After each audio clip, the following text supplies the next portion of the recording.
Inson qo'li yetmagan xilqatni baxt deb o'ylaydi, ammo o'z baxtini anglashi uchun yillar o'tadi. Agar bugungi hayotiy tajribam bo'lganida, balki o'sha qo'shiqlarim taralib turgan har bitta eshikka kirib o'zim tashab turayotgan bo'lardim. Atrofdagi insonlar qalbiga yaxshilik urug'ini ekkan odam chinakam insondir. U shu yaxshiligi uchun ham yillar o'tib esga olinadi. Xotira bor ekan, u inson yashaydi. Xotira bor ekan, uning ezgu amollari, qilgan ishlari, savobli ishlari har doim eslanadi. Navro'z radiosida Tonggi mehmon dasturi.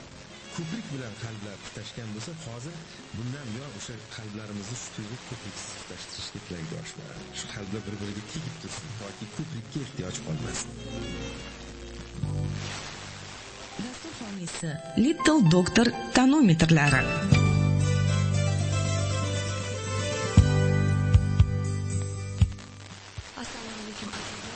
Tonggi mehmon dasturi efirda va men hozir sizlarga bugungi mehmonimni tanishtirmoqchiman. Iqtisod fanlari nomzodi, siyosiy iqtisod bo'yicha dotsent Sultonova Ma'muraxon.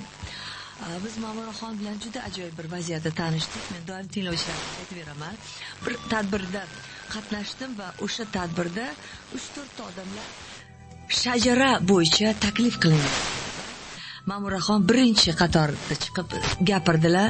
Men juda ham xursand bo'ldim va darrov qarindosh urug'larning oldiga borib, keling biz ham shajaramizni ochaylik, topaylik, qidiraylik degan taklif bilan kirdim. Chunki 7 pushtigacha avlodingni bilgin deyshadi, lekin ming afsus biz ko'plar bilmaymiz 7 pushtigacha avlodimizni. Biz 3ni zo'rg'a 3tasini bilamiz. Men masalan o'sha amakimning farzandlarini ko'pchilik bilan birga gaplashsak faqat 3tasini bilishdi. Qolganlarni bilishmayapti. Yana ali ammam bor, yana gaplashaman, balki u kishi yana bilar. Buvimni avlodlarini surishtirdim. Mana shuni surishtirishda juda gap katta ekan. Shuning uchun Ma'muraxonni taklif qildim va o'ylaymanki, bugun tinglovchilarimiz uchun bir kutilmagan bir mavzu bo'ladi va sizlar uchun juda ko'p narsa ochiladi, ko'p narsani bilasiz va shajara to'g'risida bir yangicha fikrlar eshitasiz va o'ylaymanki, har bir odam o'zini shajarasini ham bilishga harakat qiladi. Xush kelibsiz Ma'muraxon. Rahmat, assalomu alaykum. Hurmatli tinglovchilar, Gavharxon, katta xizmat qilib yurganlar. Ma'muraxon, mana birinchi savolim ataylab qiziqtirib qo'ydim. Tinglovchilarni shajara haqida gaplashamiz deb, lekin avval keling, doim kelgan mehmonlarimga birinchi savolim, o'zingiz haqingizda gapirib bering, marhamat. Men 72 yoshdaman. Marg'ilon shahrida o'sib ulg'ayganman. Yoshligimda biz juda katta oilada o'sganmiz. 7 farzandmiz. Men 3-chisiman. Ota-onamda. Otam ham, onam ham bolalar tarbiyasi bilan juda qattiq shug'ullanishgan. Dadam dom direktori bo'lganlar, onam dom malyutkani xo'jayini bo'lganlar. Shunaqa bir yetim bolalarni juda ko'p tarbiya qilishgan. Lekin oilamizda mehr-muhabbat juda katta bo'lgan. Men taqdir taqozosi bilan Toshkentga kelib o'qib, kandidatga yo'qlab, mana bu iqtisod fanlari bo'yicha turmushga chiqib, domla professor Mahmud Musayich degan odam o'tganlar. U kishim bu yil 100 yoshlarni qilmoqchi biz. Yoshlari katta edi ancha. Meni birinchi turmushim vafot etib, keyin ikkinchi turmushga bularga turmushga chiqqanman. Bular aylanib o'rgilib qarindosh bo'lib chiqdilar. Shunday bir ajoyib ishlar bo'lib, ular 15 yil avval vafot etganlarida uyimizga bir qancha olimlar, domlalar kelishib, Ma'muraxon, sizda bir ajoyib bir dokument bor. Shuni olib chiqing, domla bizga переводын qildirganlar, tarjimasini. Shuni davom ettirib oxiriga yetkazishimiz kerak deb Muhammad Yusuf, Muhammad Sodiq, yana bir nechta domlalar kelishib, o'zlari qog'oz topib, siyoh topishib, ot selidan shu olib, sajara bor ekan, u sajarani ochishib, davom ettirib, Sovet davrida kirmagan domla, ularning otalari va qizimiz Saidaxonni shu sajaraga kiritishdi. O'sha nimani terisiga yozganlar. Terisiga. U kiyik terisidan yasalgan ekan. 1,5 ming yildan beri saqlanib kelgan, qo'ldan qo'l yo'lga o'tib kelayotgan narsa ekan. Bu shu kitob yozishimga sabab bo'ldi. Shajarani olib chiqishimga sabab. Qarasam men ham qarib qolyapman. 72-73 ga kirib, mendan keyin avlodimizda bu narsani davom ettirib olib chiqa oladigan odam qolmayapti. Shuning uchun men aytdim, men ochmasam yana qolib ketadi, bu sandiqdan sandiqqa o'tib chirib ketadi bu narsa. Endi men e'lon qilishim kerak. Uni ustiga internetda har kun saytlar avlodi bormi? Bo'lsa qayerda degan juda ham ko'p maqolalar chiqib, nima bilan shug'ullanadi sayt avlodlar degan savollar ko'payib ketdi. Nevaralarimdan biri Nozimaxon, mana savtir qilganman. Shu Nozimaxon kelib, ayajon, bujon, siz shu sajarani yashirib o'tiraverasizmi? Buni e'lon qilishimiz kerak, chunki saytlar yo'q bo'lib ketgan degan gap chiqyapti. Saytlar o'zi kim biz, nima uchun bu sajarani yashirib o'tirasiz degan savolni berdi.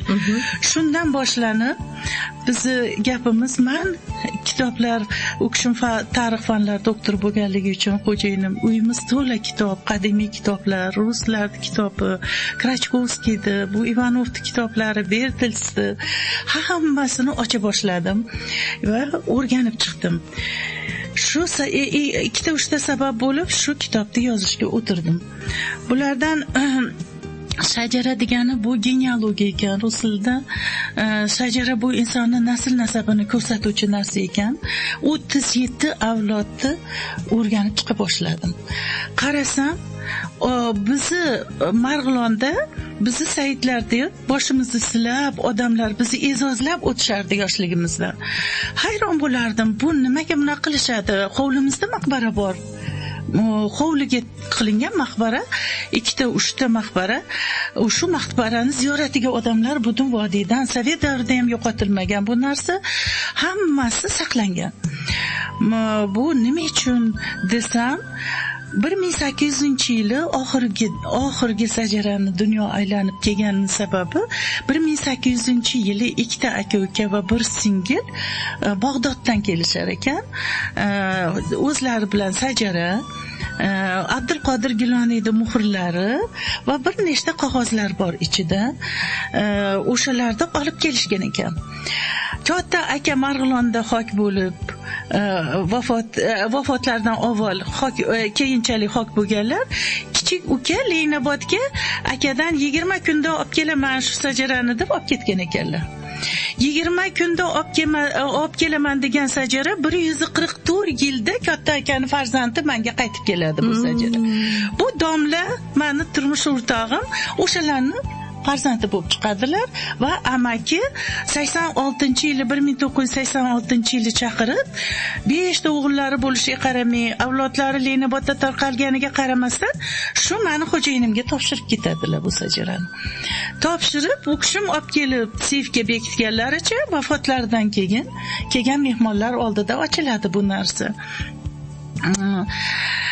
Abdurashid Qori degan muftiy bo'lardilar. O'sha kishim tasdiqlab bu sajarani ko'rib berdilar.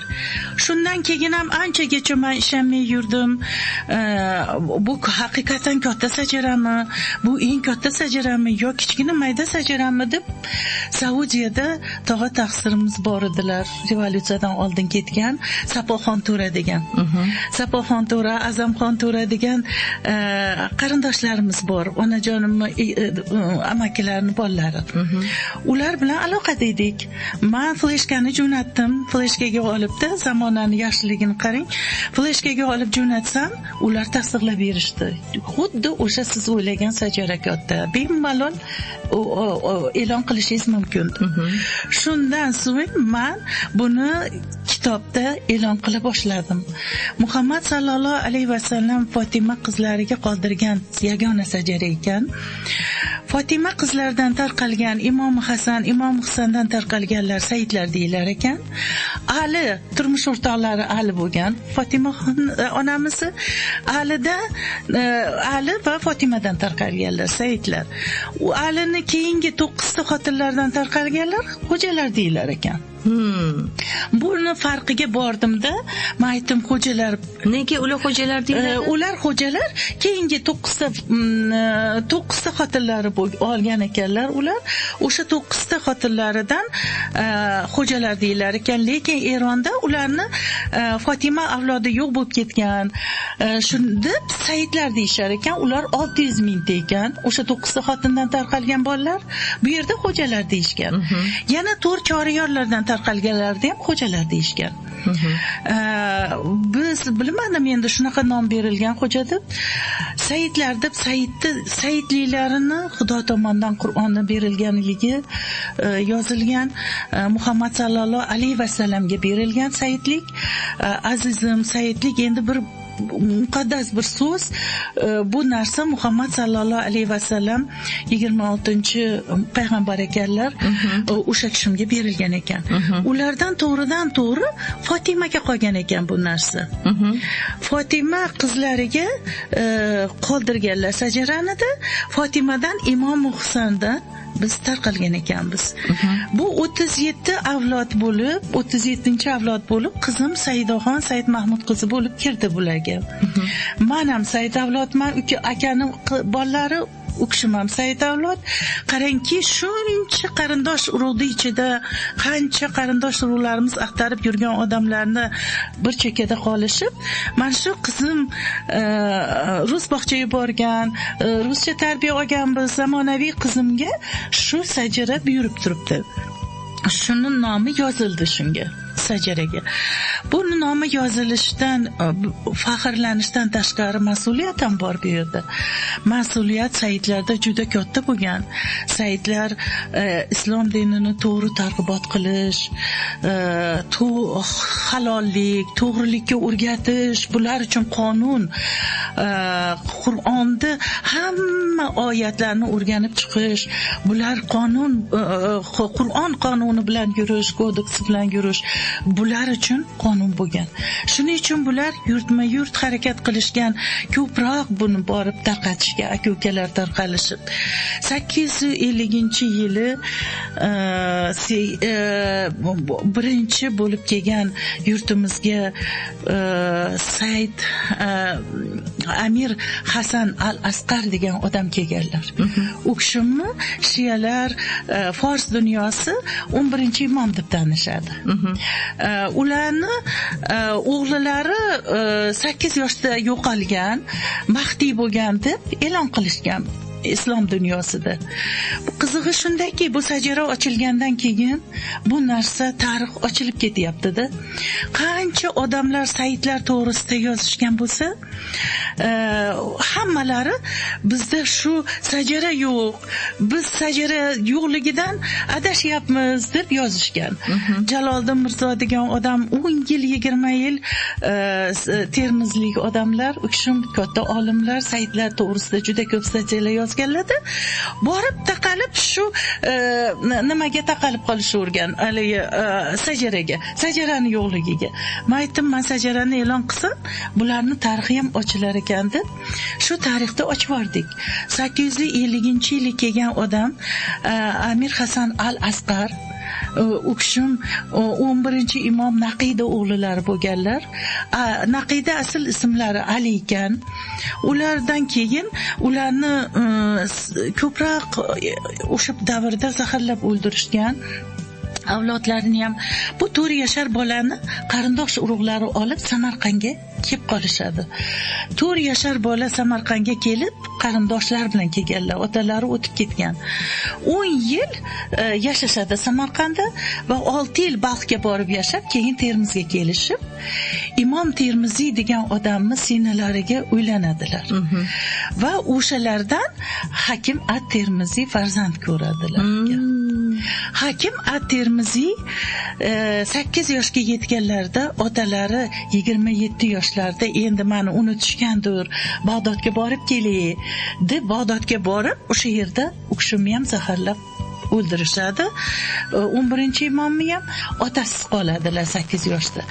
Butun dunyo Hakim at-Termiziy to'g'rilarida yozyapti. 8 yoshgacha tarixlarni bilmaymiz. Arabliklarni bilamiz, valiyliklarni bilamiz, hakimliklarni bilamiz, imomliklarni bilamiz, lekin 8 yoshgacha bo'lgan tarixlarni bilmaymiz deb.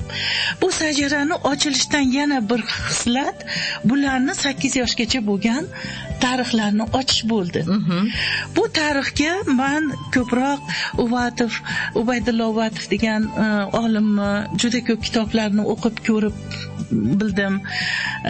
Keyin oxirida Mirzo Kenjabek degan odamning asarlari chiqdi. Men kitob tugatayotganimda meni fikrimni tasdiqlovchi shunaqa bir ajoyib muqaddas ilmlik odam bo'lganlarki Hakim at-Termiziy. U kishimni laqablari juda ham ko'p bo'lgan. Oxirgisi imom bo'lgan. O'zlari 8 yoshdan Xizrdan dars olganlar. Onalari o'qishga Bag'dodga qo'ymaganlar. Bir dona o'g'limsiz, men tashlab qayerga ketasiz deb. Bu gaplar menga juda qiziq tuyulib, men aytdim, shoshmang, bu Mahdiyning hayotlariga o'xshaydi deb, men tarixda ocha boshlasam, hamma bu aziz odamlarning tarixi biz yurtimizda bo'ldi. Aziz tinglovchilar, demak bugungi mehmonim iqtisod fanlari nomzodi, siyosiy iqtisod bo'yicha dotsent Sultonova Mamraxon. Mamrapa, marhamat, yana davom etsak bo'ladi. 1,5 ming yillik narsa izsiz ketmabdi hayotimizda. Men ko'tarmasam bu narsa ko'tarilmay qolar ekan. Hakim at-Termiziy 6 farzand ko'rganlari to'g'risida Uvatov yozganlar. 6 farzandlarini ikkitasi bizda sajarada turishibdi. O'zlari turibdilar. Said Abdullo bo'lib, otalari turibdilar, farzandlari turibdilar sajarada. Qarangki, qani endi. Men aytdim, Bag'dodiy opadodalarimiz oxirgi marta bu sajarani olib kelib Bag'doddan olib kelishgan bo'lsa, ular Abdulqodir Giloniyni muhrlari bilan kelgan bo'lsa, bu yerdagi saytlar qayerdan ekan desam, bular Hakim at-Termiziyning bolalaridan bo'lib chiqishdi hammalari. Bular Naqshbandi, Mahdumi Azam, Sog'uniy domla, bu Burxoniddin Qilich, bu Oppoxon Xo'ja To'ra, bular hammasi saytlar shu yerda avlodi bo'lib chiqdi. 37 avlodni hammasini analiz qilishga harakat qildim men. Bularni nechtalari bizni O'zbekistonda Mavranahrda, eski Mavranahrda o'tishgan, Tojikiston territoriyasida, Qirg'iziston territoriyasida mana o'tishgan ekan. Burxoniddin Qilichning maqbaralari O'zgenda. U kishimning nomlariga 1611-yili Imom Kulixon degan xon o'tganlar, Amir Temurdan kelgan. U kishim Said bo'lganlar. Onalari Shahribonu bo'lganlar, Imom Rizo avlodi bo'lganlar. O'shalar vodiyni Lenoboddan boshlab O'zgangacha bo'lgan ariqlari va yerlarini Saidlarga tuhfa qilgan ekanlar. Burxoniddin Qilich nomlariga. Burxoniddin Qilich ozgina ertaroq o'tganlar, 1300-yili. Ulardan keyin Mahdumi Azamlar boshlangan, ularni avlodi vodiyda qolgan. Shu vodiyda shuning uchun saytlar ko'p bo'lgan ekan. Mahdumi Azam ham ularning avaralari hisoblanar ekanlar. Yana bir qiziq yangilik ochdim men bu yerda. Said Abdullo degan Hakim at-Termiziyda farzandlari o'zlarining kunyalari Abdullo bo'lgan. Said Abdullo o'tganlar. U kishim qarangki nimada 11-o'rinda turibdilar sajarada, 9-10-asrda yashaganlar. Ismoil Samoniyga kuyov bo'lganlar. Ismoil Samoniyda Mohasimo degan qiziga uylanib, ulardan farzand ko'rganlar. Fatima ismli farzand ko'rib, Ummu Fatima va bir nechta o'g'illar ko'rganlar. Bitta qizlarini Gilonga uzatgan ekanlar. Gilon shahrida Abdulqodir Giloniy tug'ilganlar. Onalarini 60 yoshlarida tuqqanlar, onalari. Farzand ko'rmasdan 60 yoshlarda ilohiy bu kuch bo'lgan deb 60 yoshlarda Abdulqodir Giloniy avliyolar sultonini tuqqanlar. Dunyo buni, Eron dunyosi, islom dunyosi avliyolar sultoni sifatida biladilar. Ilmlik, chuqur ilmlik. Ularni ilmini, tariqatlarini keyinchalik Naqshbandi, Said Kulol, bu hamma bizni aziz avliyolar davom ettirishgan ekan u tariqatni. Borib o'rganishib kelishgan ekan. Ozgina Naqshbandi kechroq yashaganlar Abdulqodir Giloniydan borib o'qib o'rganib kelishgan ekan bular. U tariqatlarda nima deyilgan? Faqat haqiqat oldiga surilgan. Mehnat bilan Xudoni tanish, qo'lingiz mehnatda, yuragingizda Xudo bo'lsin deganlar. Shu Naqshbandi mana shularda surganlar oldiga. Sog'uniy domla, Burxoniddin Qilich, bular hammalari faqat yolg'on gapirmaslik, dil ozorlik qilmaslik, mehnat orqasidan halol mehnat topish, yoshlar albatta yangilik axtarish. Bu saidlar shunday bir oliy janob bo'lishganki, Ibn Sino aytgandek, oltin kumush idish ichidagi yupqa kumush idish ichidagi oltin olmaga o'xshashadi degan. Oltin olma yaltillab turgandek, saidlar doim ikkinchi planga o'zini qo'yib, odob bilan, oliy janoblik bilan yashashgan ekan. Unga bekorga bu Amir Temur degan odam saidlarga mehr qo'ymaganlar. Said Kulol, Said Baraka degan u kishim ustozlari bo'lishgan. Ustozlarini bosh tomonlariga qo'yib, 3 ta farzandlariga quda qilishga harakat qilganlar. Jaloliddin Mirzoning yozishlaricha, bizdagi 21-joyda turgan A'lo Mulk degan odam o'tganlar, Said A'lo Mulk o'sha kishini avlodlaridan biriga hatto o'zlari uylangan ekanlar, Pok Nasab degan qizga. Kanizlarning ichida bo'lsa kerak edi bu narsa. Pok Nasab degan qizga uylanib, Said avlodga o'zlari 3 ta o'g'illariga 3 ta Said qizini olib berib, farzandlarini ko'pi navaralar, avaralar, onalari Said bo'lgan. Saidlik onadan tarqaladi degan gap arablarda ham butun dunyoda shunday deyilgan ekan. Chunki 73% qon onadan o'tar ekan. Qarang, qizlarga saidlik o'tib boraverar ekan Gavharxon.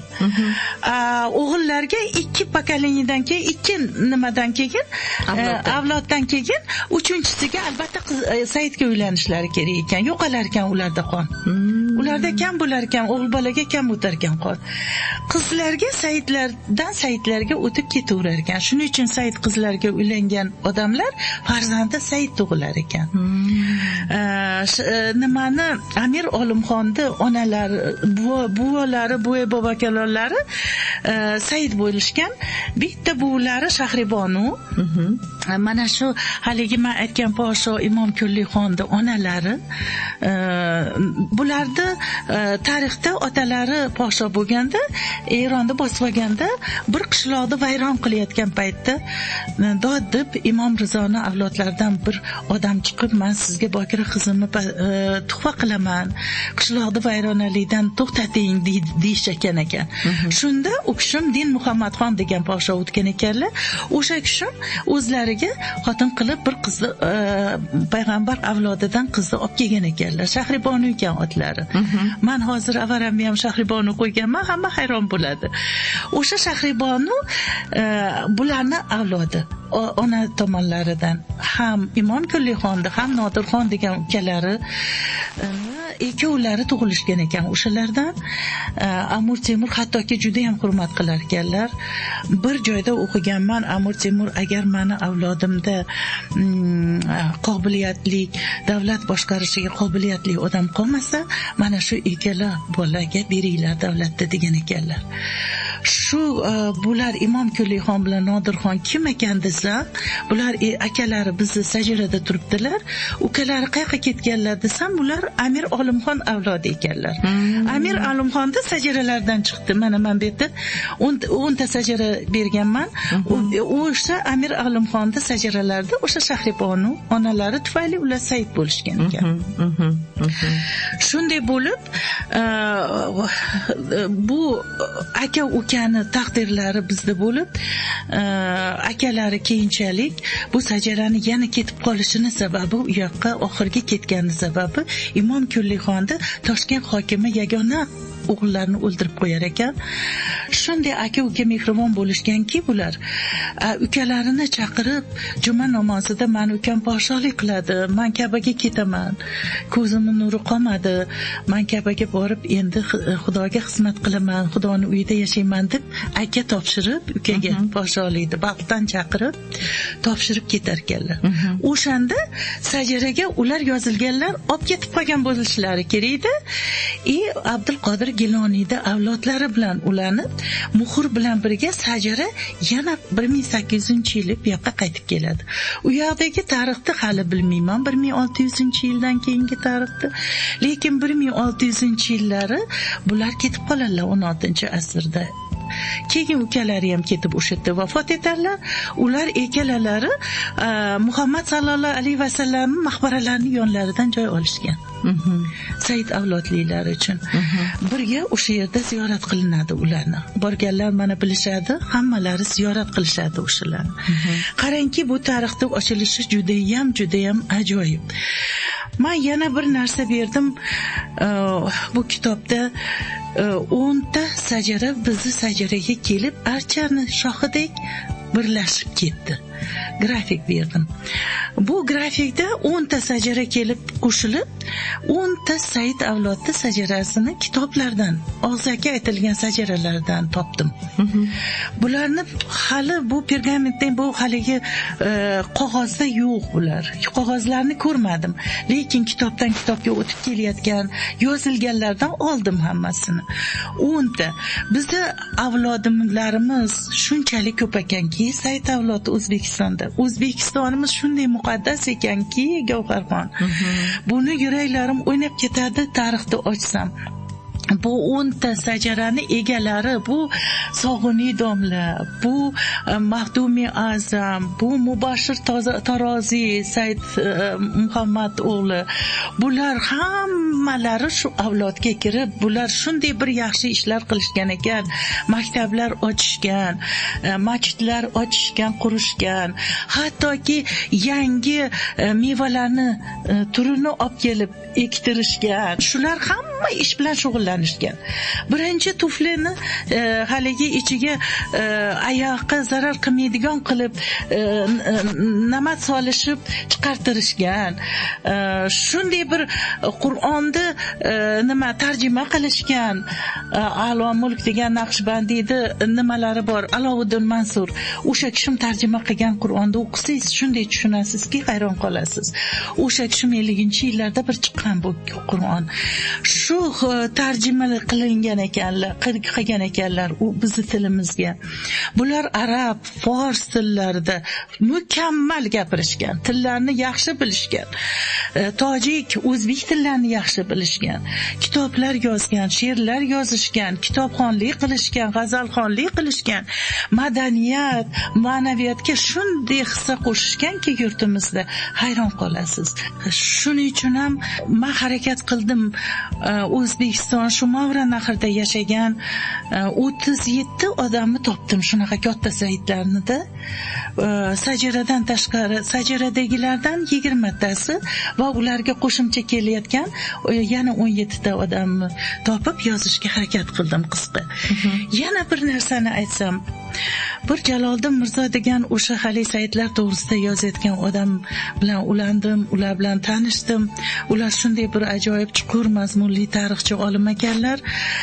Ular Umar Ali degan odamni bir rassom, ajoyib ijodkor, 21-joyda turgan a'lo mulkni avaralarini menga tarixlarni yuvardilar. Ularni o'rganib chiqdimda hayron qoldim. Hattoki shunday bir rassom ekanlarki, Jahon Mirzoni Hindistonga borib Boburiylar avlodini rasmga tushirganlarida butun dunyo hayron qolgan ekan. U Angliya muzeylarida yashirin ulardan saqlanarmish, ularni borib ko'rgan odam tirikdekmish insonlar. Shunday bir ajoyib rasmlar solgan Mir Ali, Said Mir Ali bo'lganlar. Ular keyin Ka'baga ketib, yoshgina keyin qaytmagan ekanlar Shohjahonni oldilariga. Shohjahonni saroylari, bu Boburiylar avlodi hammalarni rasmlarini solishga harakat qilgan ekanlar. Shular orqali shularning rasmlari qolgan ekan bizda tarixda. Bular ham katta Said avlod bo'lgan ekanlar. O'sha Ka'baga ketib, keyin qaytib kelmagan ekanlar. Ko'ring, bularning ichida rassomlar, quruvchilar, bu ziroatchilar, yangilik haligi meva-chevadan yangilik topganlar. Said Jaloliddin, Said Kamoliddin degan aka-ukalar, bular Hakim at-Termiziyni jiyanlari, akalarini bolalari bo'lishganda, o'zlari o'qitganlar shularni. Mani tog'am sizlarga nima berdilar? Men bu yog'ini beraman deb o'shalarda o'qitganlar. Shundan ham men bildimki, bularni tog'alari imom bo'lsalar, Said imom, buni bilasizmi, Termizda juda katta nima ochildi, masjidlar ochildi, maqbaralar ochildi. O'sha katta Saidning nomlariga ochilib, o'shalarning farzandlari Said Jaloliddin, Said Kamoliddinlarni o'qitgan edilar. Ular dukakli o'simliklar olib kelgan ekan yurtimizga. Avval Surxondaryoga suv olib kirish yo'lini o'ylashib, dukakli o'simlik ektirishib, xalqni o'rgatishgan ekan shuni ektirishga. Qarangki, bular shuncha yangiliklar qilishgan ekan. 90 yosh, 100 yosh yashashgan shular hammalari. Mani Bag'doddan kelgan opododam bir ajoyib ish bo'lgan ekan. Juma kuni, bu jumada yaniga jumaga mani ta'ziyamga borasizlar deb e'lon qilgan ekanlar. 91 yoshlarda. 91 yoshlarda shunaqa dedilar, to'ra dadamiz, Bag'dodamiz boraylikchi deb xalq borsa, ta'ziya haqiqatan ta'ziya bo'layotgan ekan. U nimani ko'tarishsa, haligi tobutni. Tobut qo'llaridan uchib ketib, hovlini bir chetiga tushgan ekan.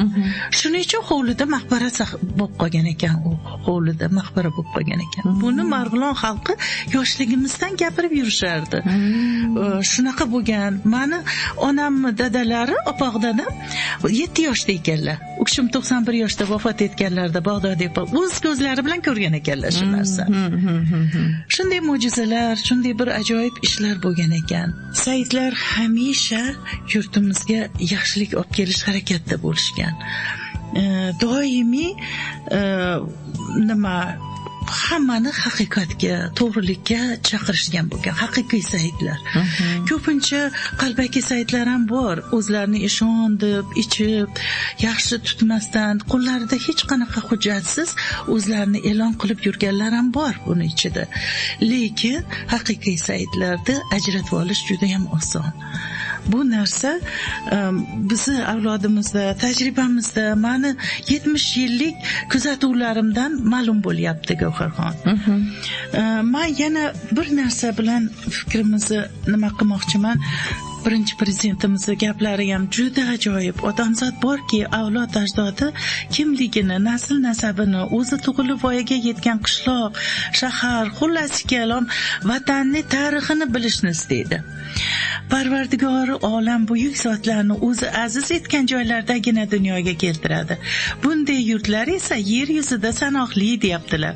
Biz cheksiz shukronalik bilan aytamizki, ona vatanimiz Allohning nazari tushgan ana shunday muqaddas yurt ekan Gavharxon. Shundan men faxrlanaman. Juda ham ko'p yoshlarga, qarindosh urug'larga aytamanki, sizlar faqat azizgina, avliyogina bolalari emassizlar. Sizlarning vazifalaring to'g'rilik, haqiqat, birovning haqqini yemaslik, shunday bir to'g'ri nazarga tushishlaring kerakki, hamma odamlarga ibrat bo'lib yurishlaring kerak. Ham islom dinini qabul qilishda, ham islom dinini mahkam ushlashda, iymonli bo'lishda, insofli bo'lishda hamma tomonlama ibrat bo'lishlaring kerak. Saidlarning vazifasi juda katta. Saidlarni bu dunyoda jazolar ekan Xudo. Lekin saidlar gunoh qilsa, shu dunyoda tortar ekan. To gunohini yuvmaguncha ketmas ekan. Shuning uchun og'ir kasalga duchor bo'lib yotgan saidni bilingki, demak hayotida juda katta gunohlar qilgan odam bo'lishi mumkin ekan. Shunday narsalarni ochdim men Gavharxon hayotimda. Mana shu 72-73 ga kirib, men shu hayron qolyapman bu narsalarga. Endi o'ylagandek 10 yildan beri bu kuzatuvlari, bu kitobda yozish davrida 10 yil islom dinini o'rgandim. Qarangki, Saudiyalarda, hamma yo'llarda bibliotekalar yo'q bo'lib ketdi. Kitoblar yo'q bo'lib ketdi, kuyib, yonib ketdi bular. Meni orzuyim shu yerda juda katta zamoniylar davridagi bibliotekalarni tiklasak, katta ilmiy tashkilotlarni tiklasak, zamoniylar davrini bizni qudamiz Fozilaxon opa Sulaymonova juda ko'p yozganlar. Shular yozyaptilarki, zamoniylar davrida hamma millatning vakili shu yerda nima qilgan, xizmat qilgan. Shuning uchun ham Ibn Sinolar, Beruniylar davri bo'lgan o'sha davrlar. Ilm, fan osmonga cho'qqiga chiqib ketgan. Bu geografiya fanlari, bu til fanlari, bu asosiy katta asarlar yaratilgan davr bo'lgan ekan. Qarangki, juda ham qattiq rivojlanish davri bo'lgan ekan.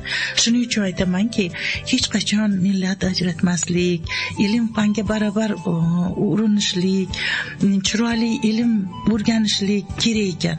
Butun nimada sharqda ekan ilm. Sharq mamlakatlarning tilini o'rganish, mana arab, fors tillarini o'rganish juda ham yoshlarga zarur. Nimaga? Ular ilm qilish kerak. Mana shu ilmiy kitoblarni ochish kerak. Xalqimizning qo'lida arab tilida juda ham kitob ko'p. Lekin buni o'qiy olmaymiz. Oxiriga yeta olmaymiz. Meni uyimda ham juda ko'p. Shunday o'qigim keladiki, men o'rgana olmaganman. Endi nevaramga arab tili, mana shu Nozimxonga fors tili, ingliz tili, nemis tili, turk tili hammasini o'rgattiryapman. Bularda albatta e'tibor berib yoshlar o'rganish kerak ekan. Sharqdan juda ko'p ilm olib kelishimiz mumkin ekan. Yana bitta savolim bor sizga. Masalan, Muhammad Mustafa sallallohu alayhi vasallam deyiladi yoki Muhammad sallallohu alayhi vasallam. Qaysi biri to'g'ri? Men Mustafoni ham o'qiyapman, bunaqasini ham o'qiyapman. Ikkovi ham to'g'ri. Lekin xatosi yo'q. Agar xato yo'q. Mustafoni aytmasa, undan ham yaxshi. Nega Mustafa? Muhammad Mustafa sallallohu alayhi vasallam. Bu yana ham bezak beradi Muhammad nomlariga. Faqat bezak. Bular juda ko'p nomlariga qo'shilgan nomlar bo'ladi. Muhammadning nomlariga juda ko'p nomlar qo'shib aytishadi. Lekin Muhammadning nomlari o'zi saqlanadi. Kitobda qisqaroq yozish uchun biz Muhammad sallallohu alayhi vasallam deymiz. Lekin namozlarda o'qiganda Mustafoni qo'shib aytamiz. Muhammad Mustafa sallallohu alayhi vasallam. Ota bobolarni qo'shgandek qo'shiladi bu narsa. Mustafa deyilgani o'sha ota bobo nasab qo'shilgandek bo'ladi shunga.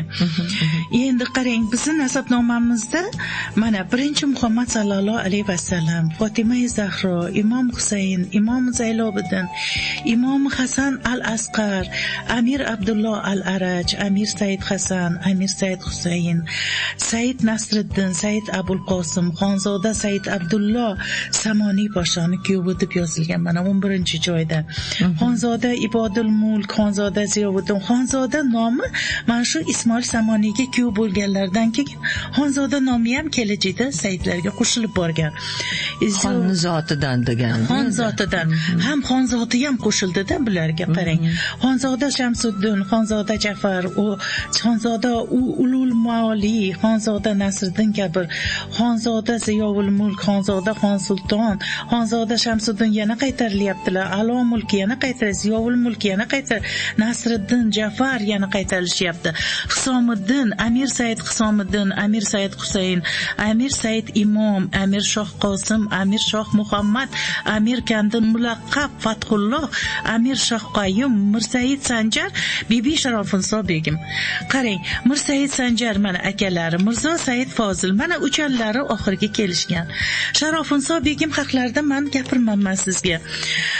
Bibi Sharofiniso begim bular turmushga Qo'qonga berishgan ekan. Kichkinagina chiroyli ayol bo'lgan ekanlar. Bular ikki aka-uka bir singil kelishgan ekan. Oxirida bular bobolarining yurtiga kelishgandek bo'lib, hali muhrni, sajarani olib kelishganda bular uchallari. Bibi Sharofiniso begimni Lenobodliklar aytishyaptiki, mana Mirzo Said Fozilning avlodlari, mana turmush o'rtog'im avlodlari ular. Sharofiniso begimni Qo'qonga kuyovga bergan. Qo'qon saidlari Bibi Sharofiniso begimdan deb aytishadi. Radio eshituvchilar agar eshitishayotgan bo'lsa, Bibi Sharofiniso begimni maqbaralari bo'lishi kerak Qo'qonda. Bir ayolda maqbaralari bor deb eshitdim. Said avlod ekanlar, odamlar ziyoratga borishar ekan u yerga, lekin kimliklarini bilishmas ekan. Bu Bibi Sharofiniso begimni avlodlari, o'sha kishimi o'zlarining maqbaralari bo'lishi kerak. Chunki 1850-yillari kelishgan bo'lsa, ular 1900-yildan keyin vafot etishgan, shu yerga qo'yilganlar, saqlangan bo'lishi kerak. Men o'sha Saidlar bilan quda bo'lganman. Saidaxon qizim Saidliklar uchun bergan edim.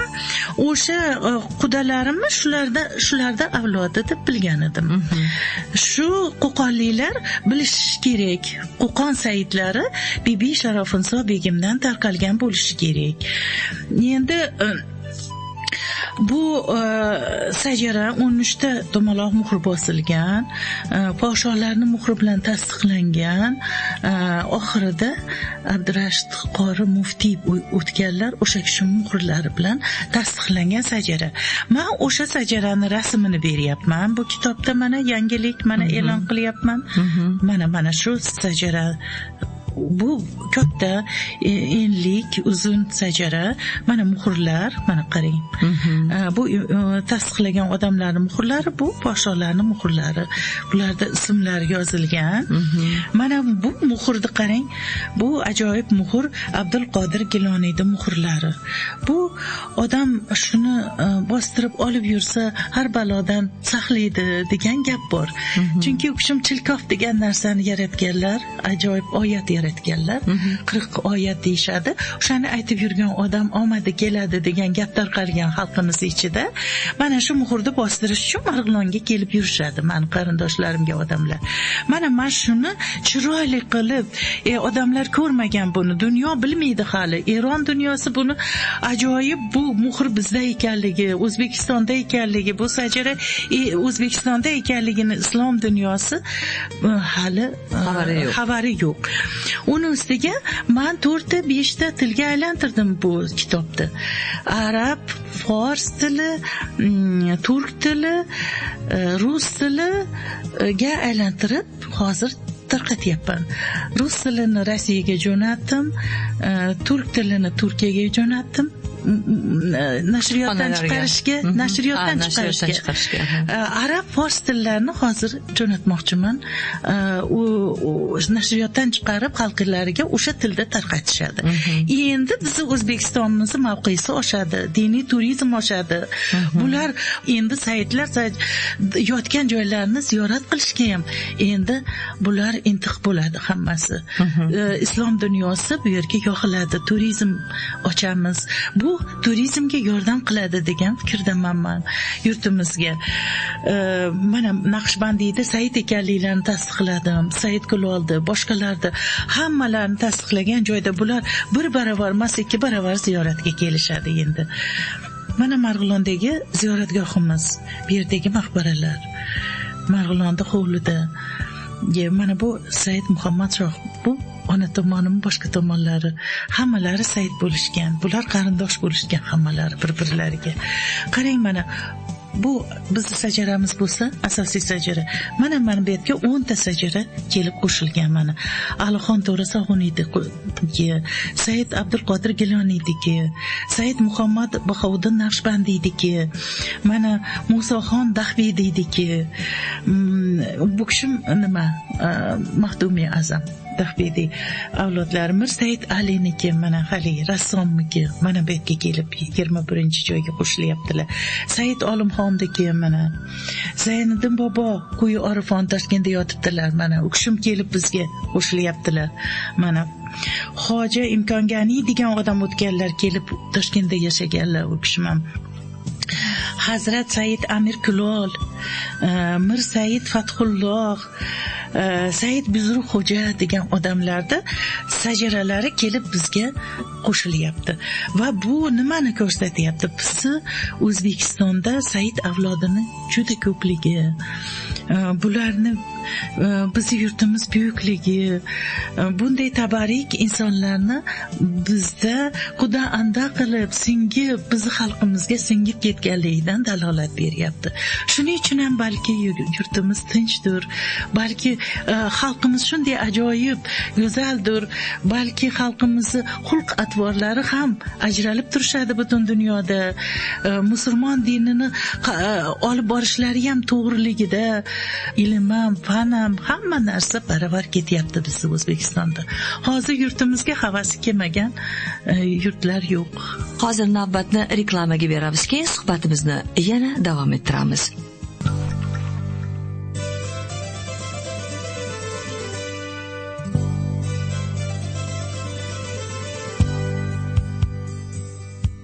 Aziz tinglovchilar, demak bugungi mehmonim iqtisod fanlari nomzodi, siyosiy iqtisod bo'yicha dotsent Sultonova Mamraxon. Hamma yurtlar dunyoda qaysiki yurt bor, o'zini maqtanishga arziydigan narsasi bor ularni.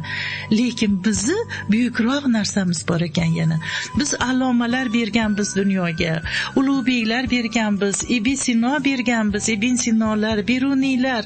Lekin yana bunaqa muqaddas odamlarni berganligimiz bu yangilik bo'ldi.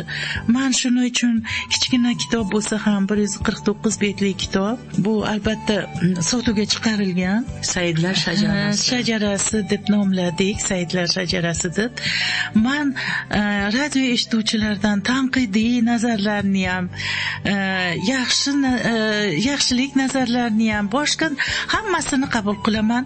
Agar birorta sajaralar bo'lsa, avlodlarga qo'shilishadigan bo'lsa, albatta xabar qilishsin. Gavharxon sizga, siz menga xabar qiling. Biror yangiliklar bo'lsa o'zlarini yurtlarida, bilmagan joylarimizda, mana misol uchun Xorazm shohi Saidlilari Rahimxonni bilaman, onalari Saidlilarni, lekin ularni avlodi to'g'risida hech narsa bilmayman. O'shaning uchun agar ularni avlodlarini sajarasi saqlansa, ular Said Rahimxon bizga kelib birlashadilar. Oxirgi Xorazm shohiga. Qarang, o'tgan kunlar asari ham bizni uyimizda Marg'ilonda yaratilgan ekan. Mana o'sha mana rasmdagi opa dadam bilan Abdulqodir Giloniy do'stlar ekanlar. Abdulqodir nima? Abdulla Qodiriy do'st ekanlarda mehmonga borib Marg'ilonga ular gaplashib o'tirib bu voqeani o'sha Said avlod bo'lgan o'sha katta opa dadamiz gapirib bergan ekanlar buni. Bizni avlodimizda bo'lgan voqea ekan bu. Gapirib berganlaridan keyin bir necha marta borib so'rab, shu keyin Qodiriy yozgan ekanlar. Ular do'stlashishgan ekan. Shuning uchun hammalaringga sog'lik, salomatlik yangi yilda, yurtimizga tinchlik, omonlik, ilohim hamisha Xudoning nazari tushgan yurt bo'lib qolaylik. Hammamiz shunday bir ajoyib tinch, quvonib, bu ajoyib farovon yurtda umr guzorlik qilaylik, ilohim. Gavharxon, sizga ham rahmat. Rahmat. Kelganingiz uchun katta rahmat. Mamur opajonim, baribir haqiqatdan ham odam bekorga o'sha 7 pushtini bilgin deyishmidi, bu 7 pushti emas, siz 37 tani ko'taribsiz. Bu juda katta ish qildingiz va bu avvalambor o'zingizni avlodingizga nisbatan hurmat, o'zingizni turmush o'rtib ketgan bo'lsa ham ruhlarini shod qildingiz, u kishini ham avlod ajdodlarini ko'tarib va albatta mana shu shajaraga aytganingizdek, mana shu shajaraga munosib bo'lishga har kim o'zi munosib bo'lishi ham kerak. Bu eng muhimi shu hayotda. O'sha xalqiga chin yurakdan xizmat qilib, xalqiga qo'ldan kelgancha xizmat qilib, ularni nima deydi, turmushini yengillashtirib, yana ham yangiliklar olib kelib va halol xizmat qilishdan qo'ymaslik. Shu to'g'rimi yo'q? Siz mana hammamiz shunday bo'lsin.